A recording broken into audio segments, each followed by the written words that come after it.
This past year has shed light on a persistent and growing problem here in the U.S., childhood hunger and food insecurity.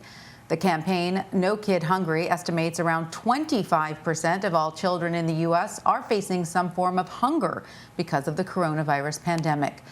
The reason? The group says remote learning has led to many kids losing reliable access to healthy school meals they depended on daily.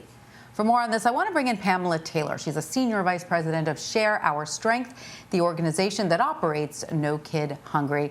Pamela, welcome. Great to have you with us. So we know that food insecurity amongst children in the U.S. has gotten much worse since the start of the pandemic. But was it bad to begin with, and what were some of the factors driving that? Yes, so thank you for having me. Hunger has been a pervasive issue, but what happened in this past year, it was exacerbated. People were losing income, they were losing their jobs, schools were closing, and children, as you said in the beginning, were so accustomed to getting many of the meals that they needed at school. So there was about 10 million children that were facing hunger before the pandemic started, and where we are now is at about 17 million. So, every year the U.S. Department of Agriculture releases the official statistics on food insecurity in the United States. So, at last count, there were more than 11 million children living with hunger. How many additional children does your organization estimate to have fallen into this threshold since the pandemic? And is it largely due to the loss of these school lunches, or are there other things also driving the food insecurity during the pandemic?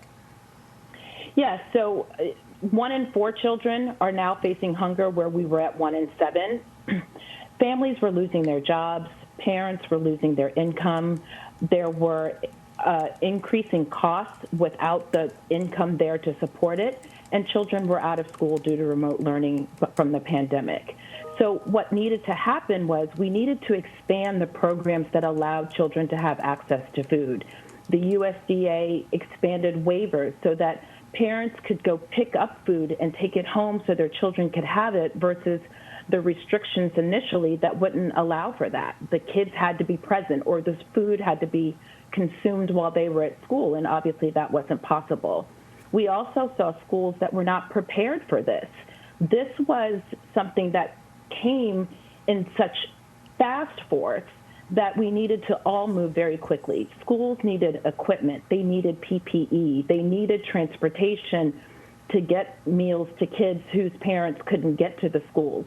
They needed coolers or heaters in order to transport the schools. So No Kid Hungry had to step in and issue grants to make sure the schools and the communities had the resources that they needed.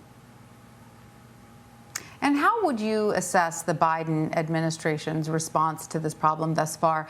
And what can be done better moving forward?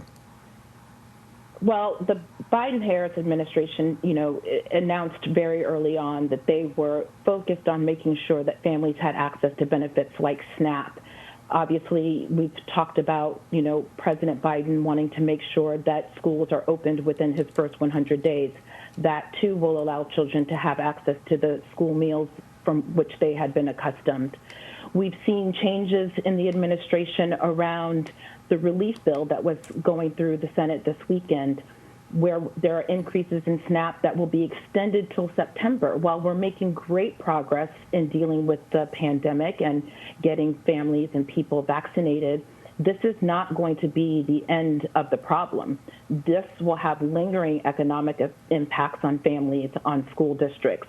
So we have to continue to make sure those policies that are being put in place, that the Biden-Harris administration has been really specific in making sure they want to see them happen, those are continuing. We want to see our legislators look for ways to issue policies that make sure families have access to food, children can get to school, children can get to the meals that they get from school.